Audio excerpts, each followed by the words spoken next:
tema de hoje, então, é Tome a Iniciativa. Eu queria comentar com vocês.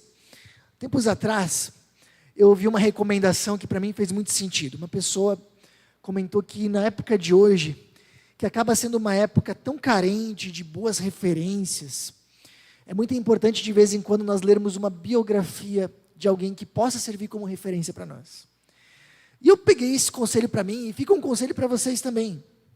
Eu acho que nós lermos biografias é algo muito legal hoje, de pessoas que realmente viveram com Deus, de pessoas que viveram vidas inspiradoras que a gente possa se espelhar.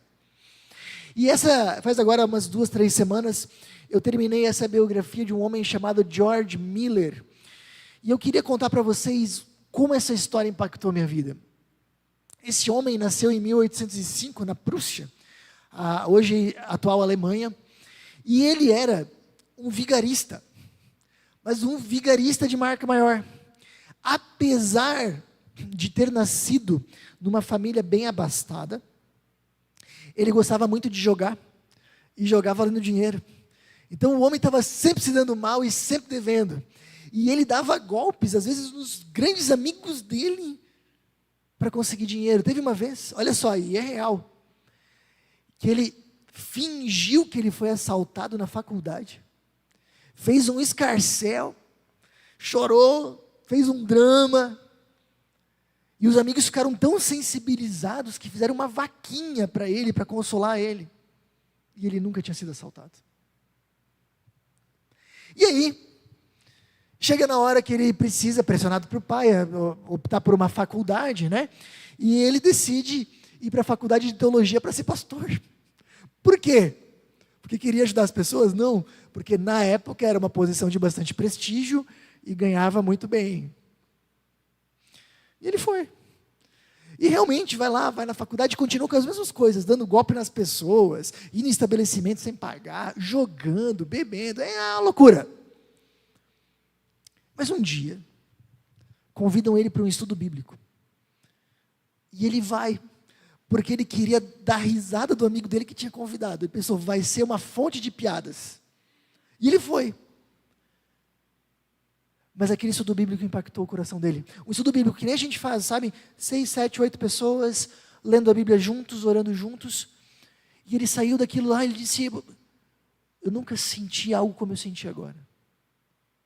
Eu nunca experimentei algo como eu experimentei aqui. E a vida dele foi diferente. A partir daquele momento ele começou a levar a sério seus estudos e depois se formou e realmente começou seu ministério. E ele, depois de muitas indas e vindas, eu não vou entrar aqui em detalhes, ele chega numa cidade da Inglaterra chamada Bristol. E essa cidade foi devastada pela pandemia de cólera que teve no início do século XIX. E muitas crianças se tornaram órfãos, muitos. E o Estado não estava nem aí para esses órfãos. Eles eram colocados em albergues junto com adultos, sem supervisão, numa situação extremamente precária. E isso começou a incomodar esse homem. E ele foi para a reunião de oração da sua igreja, dizendo, pessoal, a gente precisa abrir um orfanato. Você já imaginou? Se eu chegasse num estudo bíblico e dissesse, pessoal, a gente precisa abrir um orfanato, o que vocês iam dizer? Na igreja dele, eles falaram, você está louco? Isso é muito dinheiro, é muita lei, é muita burocracia, é muita coisa, não tem como, esquece. E apesar de todo mundo dissuadir ele, ele disse assim, pessoal, vamos fazer o seguinte, vamos orar. Se for algo que vem de Deus, os recursos vão vir. Se não for, não vai vir recurso e a ideia morre. Combinado? Combinado. Oraram. E começou a vir recurso. Começou a vir recurso financeiro e humano. Pessoas começaram a dizer, nós trabalhamos no orfanato de graça. E foi, e eles abriram o orfanato, alugaram uma casa e colocaram lá 30 meninas para então serem cuidadas. E o orfanato foi muito legal. Ele era muito bem feitinho, ele era muito bem organizado, as coisas funcionavam muito bem, as crianças eram muito bem tratadas e começou a ter fila de espera. Eles falaram, e agora? A gente precisava abrir mais uma casa, mas não tem dinheiro, vamos botar em oração, se for de Deus o recurso vai vir. E veio, abriram mais uma casa, e depois mais outra, e depois mais outra, e alugaram um terreno para fazer um playground, 4 casas. E aí os vizinhos começaram a reclamar, porque estava dando muito barulho, muito movimento na rua deles. Era uma época que não tinha saneamento, às vezes os dejetos eram simplesmente jogados na rua. Você começa a imaginar, já tinha uma centena de crianças morando lá. E eles chegam à conclusão, não dá, a gente precisa ir para um lugar próprio, a gente precisa ter um lugar próprio. Mas como é que a gente vai comprar uma propriedade e construir? Não tem dinheiro. Se for de Deus, vai vir. Oraram, veio.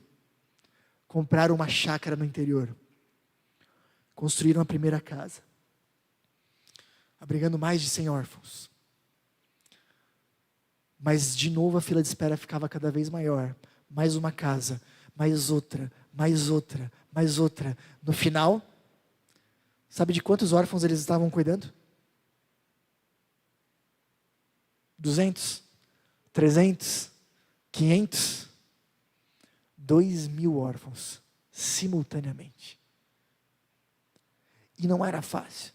Tem uma situação que ele fala no livro, ele não é nem ele que escreve, o escritor, né, do livro fala, que eles chegam num momento que a governanta vai falar com ele no escritório e diz assim, ó, os órfãos estão todos sentados para o café da manhã. O problema é que não tem nada para dar para eles. E ele levanta e diz, já vamos resolver isso. Ele vai até o refeitório e ele vê lá 2.000 órfãos sentados com pratos vazios na sua frente. E sabe o que ele faz? Ele agradece pelo alimento que não tinha. E quando eles terminam a oração, e esse é um relato histórico que tem muitas testemunhas, quando eles terminam a oração, eles escutam uma batida na porta. E aí eles abrem a porta, era o padeiro disse, olha, eu não consegui dormir na última noite, e eu só quando eu pensava em vocês, a única coisa que me trazia paz, eu não sei porquê, era fazer um monte de pão para vocês. Eu não sei se vocês vão usar, mas eu tenho aqui um monte de pão. E entregou. Terminaram de entregar os pães, batida na porta de novo. E era o caminhão do leiteiro, ele diz, olha, meu caminhão estragou bem aqui na frente, e para mim consertar eu preciso esvaziar o tanque de leite, são alguns 1.000 litros aí, será que vocês recebem? Uau! E a coisa vai. E Deus vai cuidando. E quando eu li esse livro, eu lembrei muito da nossa série. A nossa série se chama Sonhe Grande. E nós temos visto nessa série de mensagens como Deus nos chama a sonhar junto com Ele. Sonhar grande que nós temos visto não é sonhar sonhos para nós mesmos, mas sonhos para fazer diferença na vida das pessoas. Sonharmos sonhos para junto com Deus fazermos diferença na nossa cidade. Nós temos visto na nossa série, por favor, eu quero que vocês lembrem disso. Se você pegou a folhinha para anotação que tem aqui, isso aqui é uma coisa para anotar. O que a gente precisa memorizar dessa série que nós vamos terminar na semana que vem? Deus está em missão no mundo. Deus está trabalhando no mundo. Deus não está parado. E Deus tem um plano de redenção e restauração do mundo que nós vivemos. Deus quer nos envolver nisso. Ele nos chama para fazer parte. E o chamado de Deus, para muitas vezes, ele vai começar nas nossas vidas como um sonho, uma ideia, uma incomodação, um problema que a gente acha que precisa de solução e que a gente começa a se sentir responsável por isso. E aprender a sonhar junto com Deus, grava isso. Aprender a sonhar junto com Deus. Aprender a perceber o que Deus está fazendo na história e nos engajarmos nisso.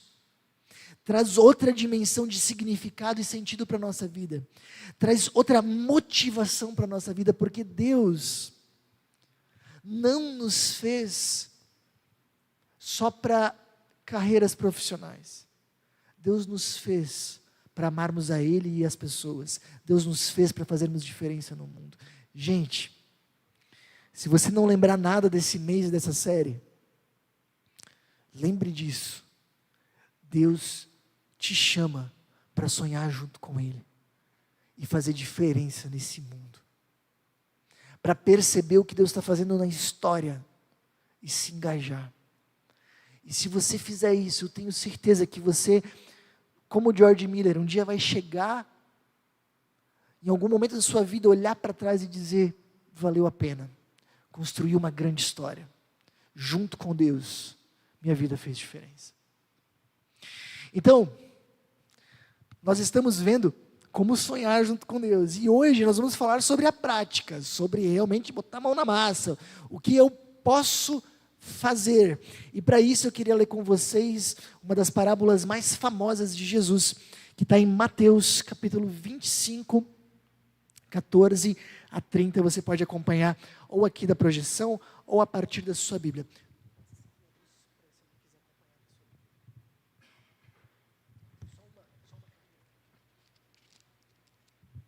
A gente vai só ligar uma luz a mais se você quiser acompanhar da sua Bíblia, né? Para ficar um pouco mais fácil.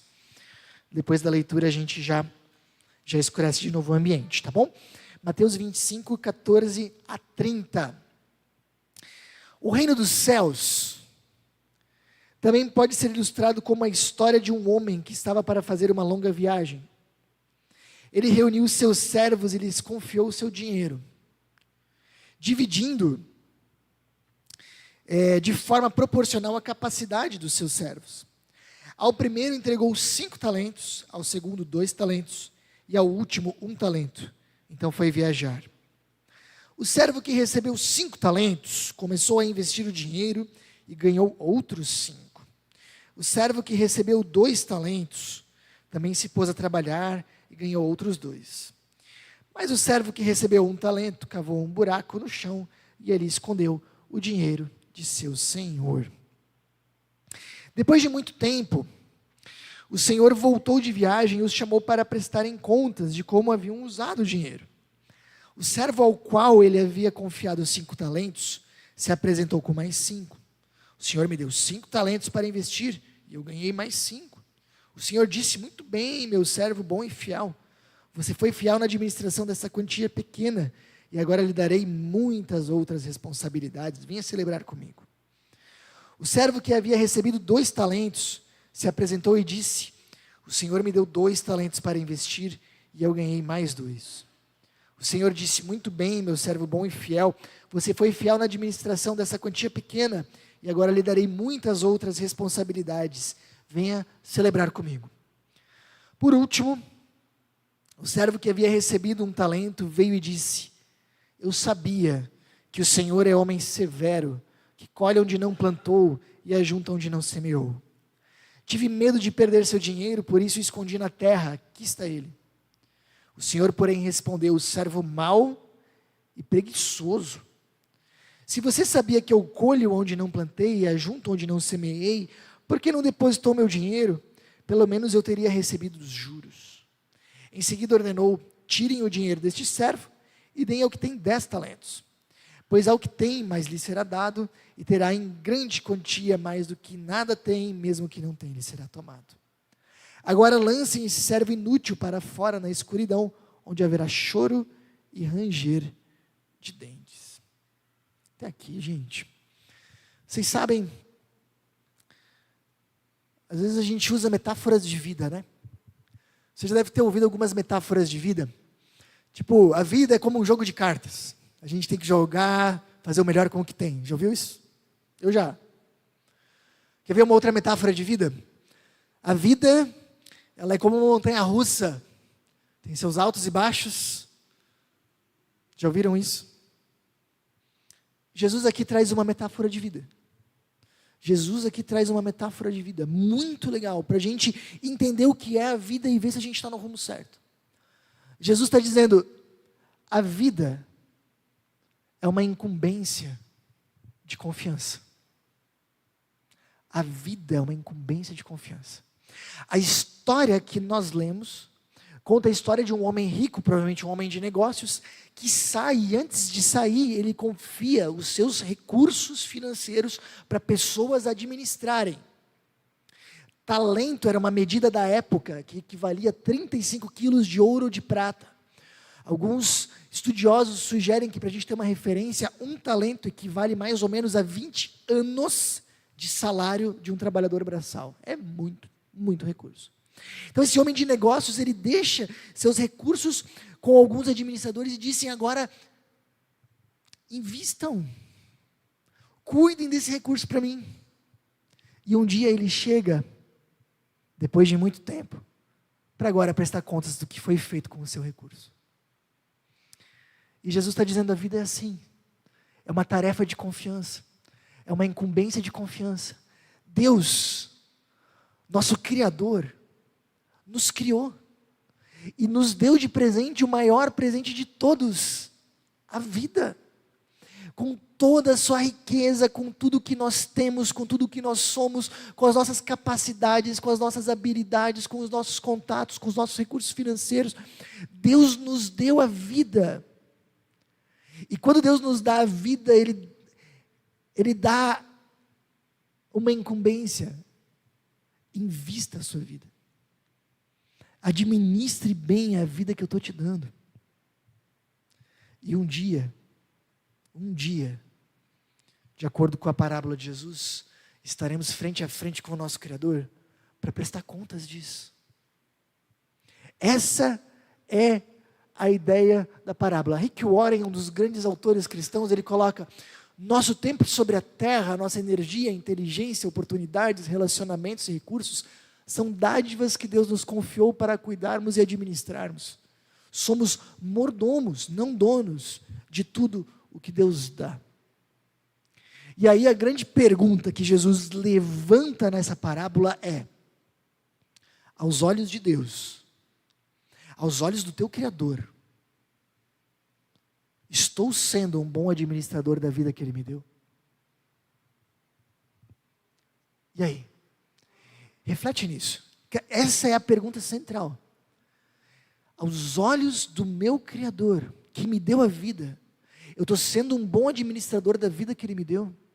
Estou investindo bem o meu tempo, estou investindo bem os meus recursos, estou investindo bem a minha capacidade, estou sendo um bom administrador? E aí a gente entende uma outra dimensão. Jesus está dando uma coisa muito interessante para a gente pensar. Não adianta eu investir bem de acordo com os meus próprios critérios, concordam?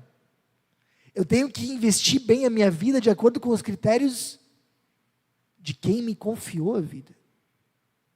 E o que nós fazemos aqui semana após semana e nos estudos bíblicos em muito é entender e conhecer quem esse Deus é, para que a gente entenda como Ele deseja que a gente invista a nossa vida da melhor forma.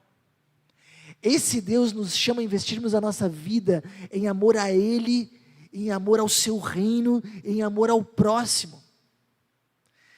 Você está sendo um bom administrador de tudo aquilo que Ele tem te dado. Ou talvez você tenha usado tudo isso para você mesmo, para si próprio. Gente, essa parábola aqui ela é muito importante para mim. Às vezes a gente tem alguns momentos, talvez você já teve, de refletir na vida e de avaliar: estou indo na direção certa ou não estou? No início do ano eu fiz aniversário e foi um momento que eu parei e pensei. E não é só quando faz aniversário, às vezes a gente para nisso e pensa: estou indo na direção certa ou não estou? Será que eu estou investindo a minha vida corretamente ou não? Essa parábola para mim ela é um guia. Essa pergunta aqui para mim é um guia. Eu fico me imaginando estando diante de Deus e tendo que prestar contas. Isso para mim me ajuda muito a balizar as minhas atitudes. Sabe, eu penso para mim, Deus me deu uma habilidade de falar em público. Para mim é tranquilo falar em público. E sempre foi. Deus me deu, por exemplo, uma habilidade de tocar, cantar. Eu tenho uma facilidade com música. Deus me deu uma alegria muito grande de me relacionar com pessoas e de ter relacionamentos de cuidado, de saber como as pessoas estão e de tentar ajudar elas quando elas precisam. Então são algumas coisas de riquezas, tem muitos outros defeitos, mas são algumas riquezas que Deus me deu. Tenho administrado elas bem? Ou não? A sua vida, aos olhos de Deus, você tem sido um bom investidor e administrador? Deixa eu contar uma história que para mim foi muito interessante. Eu acho que hoje vai ser uma noite de histórias, né? Vocês já ouviram falar desse homem aqui chamado Ralph Twenges?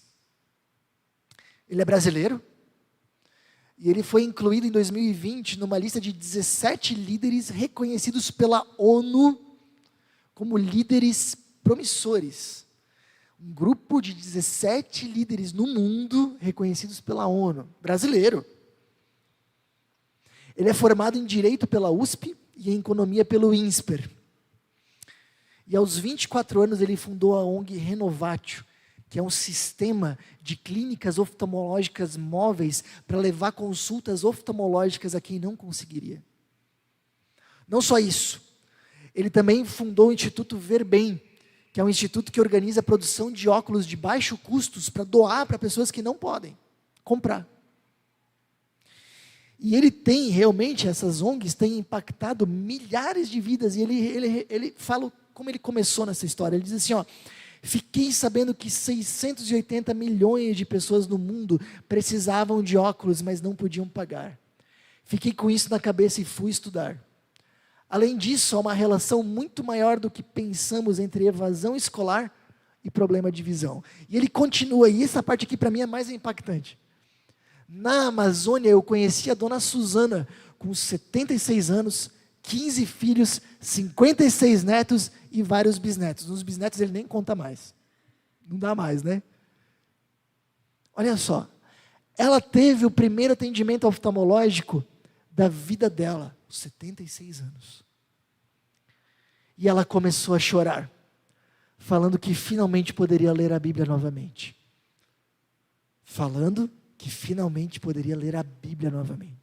Que às vezes está lá na nossa casa, a gente nem dá bola, né?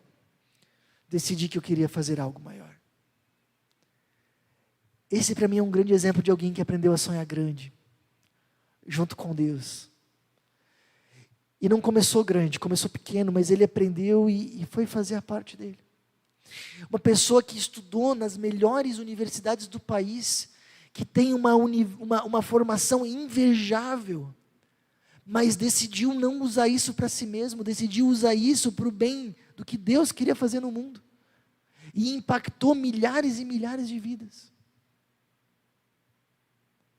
De novo, estamos sendo bons administradores da vida que Deus nos deu. O dia que estaremos diante do nosso Criador, para prestar contas do que a gente fez com toda a riqueza que Ele nos deu, como é que nós estaremos? Essa é a parábola de Jesus. E aí a gente de repente nesse momento pensa assim, mas o que eu posso fazer? Eu não tenho muita coisa, eu não sei muita coisa. Deixa eu ajudar você. Olha o que Deus te deu. Olha o que você faz com qualidade. Se de repente você é uma pessoa que quando canta ou toca, encanta as pessoas, por que você não leva esse encanto para as pessoas que estão precisando? Semana passada o Pablo e eu estávamos numa casa de acolhimento que cuida de pessoas enquanto eles fazem tratamento de saúde aqui em Chapecó. Eles passam a semana longe da família, fazendo quimioterapia e outras coisas. E a assistente social que administra a casa, ela falou, venham mais vezes para cantar para eles, porque a música ajuda muito a trazer alegria. Veja o que você faz com qualidade. Veja a sua rede de contatos. Às vezes você conhece pessoas, que têm influência. O que será que Deus quer fazer através disso? Olhe o que você faz profissionalmente, porque normalmente aquilo que a gente faz profissionalmente, a gente faz muito bem. Será que Deus não quer usar a sua profissão de alguma forma em benefício das pessoas? Na semana passada nós começamos um projeto social, e esse projeto social, ele começou com a atitude de uma pessoa aqui da comunidade, que é médico, e que disponibilizou horários do seu consultório para atender pessoas de graça que não podiam pagar. A gente tem outros exemplos aqui que são muito bonitos. A Elisa e o Euler que estão aqui, têm ajudado a gente no projeto de construção. Arquiteta e engenheiro, a Andressa, estilista, está ajudando a gente a fazer camisetas para a igreja. Olha só que legal, ainda não temos ainda, mas já fica com gostinho aí, já fica com uma ideia aí, já está vindo novidade daqui a pouco. Carlos e a Xana chegaram num momento em que a gente tinha um terreno, e a gente estava dizendo, meu Deus, o que a gente vai fazer com esse terreno? A gente não sabe por onde começar, a gente não entende nada de obra. E um dia depois do culto eles vieram, olha, se precisarem de alguma coisa na área da construção, a gente sabe, a gente tem uma construtora, se precisar a gente ajuda. Será que Deus não quer usar a tua profissão? Eu não posso, porque tem mais gente, né, que eu poderia falar. Será que Deus não quer usar o que você faz profissionalmente de alguma forma? Olhe suas características de personalidade. Se você é uma pessoa alegre, pessoa que gosta de conversar, quem sabe pode ajudar na recepção aqui do culto. Olhe os seus recursos materiais. Os nossos recursos materiais, Deus também nos dá. E nos dá para que a gente invista não só em nós mesmos, mas para que a gente invista no seu reino. Para que a gente compartilhe. Um grande pastor no Brasil, chamado Ariovaldo Ramos, eu acho que é um dos pastores mais respeitados no Brasil. Ele teve uma vez uma fala de uma pregação que eu vi dele, que eu nunca mais esqueci. Ele disse: talvez muitos de nós chegaremos um dia no céu e ouviremos do nosso Senhor: eu te dei tantas coisas, meu filho. E a gente vai dizer: é verdade, Senhor, o Senhor foi muito generoso, me deu muitas coisas. E talvez naquele momento o Senhor vai dizer para nós: pena que você pensou que era tudo para você. Era para você dividir. Olhe seus recursos materiais também. Deus quer usar eles. Olhe suas experiências boas e ruins. Meses atrás eu conversei com uma pessoa que não é daqui de Chapecó, mas ela estava na sua cidade começando um grupo de apoio para dependentes químicos. Reunindo pessoas para conversar e se ajudar mutuamente a se manterem sóbrios. E eu perguntei: por quê? Sabe o que ela disse? Ela disse: porque meu pai era alcoólatra. E eu sei o quanto isso dói. Às vezes Deus pode usar até as nossas experiências ruins para que a gente possa abençoar a vida das pessoas. Eu já vi pessoas que passaram por câncer visitando outras pessoas que estão passando pelo momento, pela doença agora. Ou até começando grupos de apoio para pessoas que estão passando e lutando contra a doença agora. Eu já vi pessoas que passaram por casamentos, por crises conjugais, ajudando casais que estão vivenciando crises. Deus pode usar suas experiências boas e ruins para fazer algo especial. Tem uma música do Rodolfo que fala que das tuas feridas pode sair poder de curar. E eu acho que algo que a gente tem que tomar cuidado, aquilo que Jesus fala é algo muito interessante. Ele fala: muito bem, servo bom e fiel, você foi fiel no pouco e eu porei sobre o muito. Ei, você foi fiel no pouco. Não despreze pequenos começos. Quem sabe se você ajudar uma pessoa, já vai fazer uma grande diferença. Se a gente olha aqueles orfanatos, todos começaram com uma única casa. Com algumas dezenas, poucas crianças atendidas. O Ralph Twenge começou com uma clínica móvel. Mas Deus é especialista em abençoar esses pequenos começos. O tamanho é Deus quem determina. Não tenha medo de pequenos começos. Ajude quem sabe um vizinho, ajude quem sabe uma pessoa que trabalha com você. Faça diferença na vida de uma pessoa, de um casal, de uma família. E deixe Deus conduzir adiante. Não despreze pequenos começos. E aqui talvez a gente chega num momento que a gente pode pensar: essa parábola parece meio dura, né? Parábola assim meio tensa, você concorda? No final, o cara que não investiu, ele é lançado num lugar onde tem sofrimento e ranger de dentes. Nossa, nem parece o Jesus do The Chosen, né? Que é tão fofinho, né? Caramba! Talvez a gente não tenha pego a melhor parte da parábola. A parábola não é só Jesus nos dando uma tarefa. A parábola nos fala de um Deus generoso. Um Deus que nos dá tudo. Esse Deus nos deu a vida. Perceba o seguinte: a Bíblia nos fala que nós somos criados por um Deus bom e amoroso. E as coisas não deram certo. Porque em algum momento da história, os nossos primeiros pais decidiram que eles não viveriam a vida conforme esse Deus havia feito para ser vivida. Eles decidiram viver sem viver sob a autoridade desse Deus Criador. E eles, com o seu grande desejo por autonomia, e autonomia é uma coisa boa, mas não em relação a Deus. Eles rompem o relacionamento com Deus naquilo que a Bíblia chama de pecado, e a partir dali, todos os seres humanos nascem pecadores, nascem com o seu relacionamento com Deus rompido.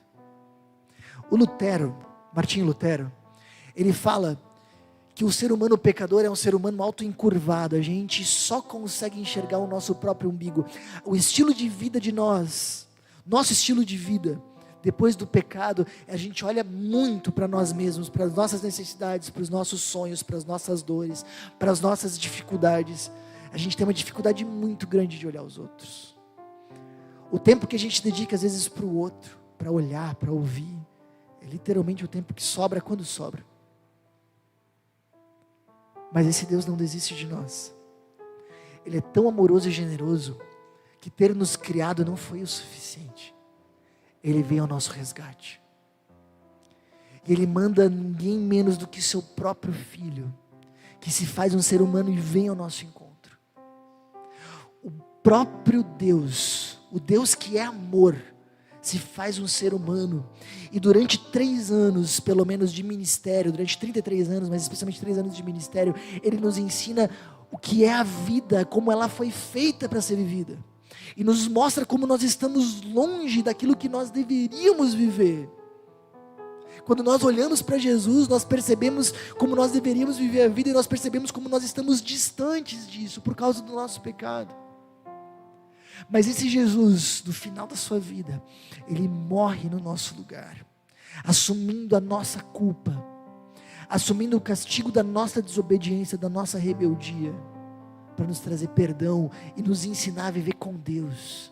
Nos reconectando com Deus, nós poderíamos de novo voltar a viver uma vida centrada no amor a Deus e ao próximo, como nós fomos feitos para viver. Esse é um Deus amoroso e generoso, que nos deu tudo, nos deu a vida, nos deu a salvação, nos deu o perdão, mesmo custando a vida do seu único filho. E esse Deus nos chama a investirmos a nossa vida em amor a Deus e ao próximo, a não enterrarmos e a vivermos uma vida realmente amorosa e generosa. Esse Deus agora quer nos transformar de uma vida auto-encurvada, que só olha para si mesmo, quer nos transformar em seres humanos amorosos, que olham ao nosso redor e se engajam com Deus a fazer diferença no mundo. A grande mensagem que nós temos hoje, grava isso, é: olha o que Deus te deu e coloque-se em movimento, sem desprezar pequenos começos. Olha que Deus te deu e coloque-se em movimento sem desprezar pequenos começos. Um dia a nossa comunidade aqui foi um sonho. Ela era só um sonho. E depois de muito sonhar, a gente realmente começou, e o começo foi bem pequeno. Nosso primeiro encontro tinha 3 pessoas. 3 pessoas. Tem muita família que tem mais que isso, né? E Deus foi abençoando. E foi chegando mais um, mais outro. Você que está aqui. Alguns se mudaram de cidade, começaram a participar. Outros, por motivos bem diferentes, acabaram chegando aqui. Outros foram convidados por amigos. E esse sonho foi crescendo, foi se tornando real. A gente começou essa comunidade que hoje reúne 50, 60 pessoas por semana. E eu não sei o tamanho que Deus vai nos dar um dia. Pode ser isso, pode ser mais, pode ser muito mais, pode não ser, está nas mãos de Deus. A gente vai cuidar para que essa planta continue saudável e centrada na palavra e na vontade de Deus. O tamanho Deus vai mostrar. Mas eu quero chamar vocês nessa mensagem também a fazer parte desse sonho. A olhar o que Deus te deu e colocar em movimento, sem se preocupar com pequenos começos aqui na nossa comunidade. Aquilo que Deus te deu é importante para nós e pode ser usado aqui na comunidade para fazer diferença na vida das pessoas. Coloque-se em movimento. Deixe Deus te usar Para finalizar, algumas férias atrás, a nossa sogra comentou com a gente que ela queria convidar a gente para conhecer um casal. Minha sogra, né, mãe da Susan, lá em Ibirama. E a gente foi conhecer esse casal. E eles se converteram, eles aprenderam a viver com Deus, assim, tomaram o propósito de viver com Deus, assistindo um dos nossos cultos online.